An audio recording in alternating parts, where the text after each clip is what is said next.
আসসালামু আলাইকুম, সবাই কেমন আছেন? আশা করি ভালো আছেন। কাছে কিংবা দূরে, দেশ কিংবা দেশের বাইরে থেকে যারা এই ভিডিওটি দেখছেন সকলের প্রতি আন্তরিক শ্রদ্ধা ভালোবাসা নিবেদন করি।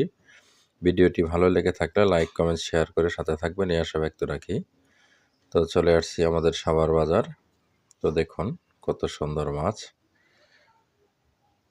তো অনেক সুন্দর মাছ এসেছে বাজারে, দেখতে পাচ্ছেন।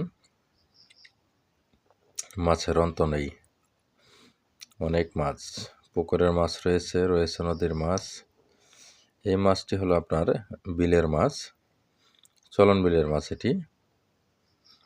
এই হলো নদীর মাছ। তো অনেক সুন্দর মাছ আমাদের এই জায়গায় প্রতিনিয়তই আসে। তো আপনারা ভিডিওটি যে জায়গায় থেকেই দেখছেন সবার মঙ্গল কামনা করি শেষ করছি। আসসালামু আলাইকুম।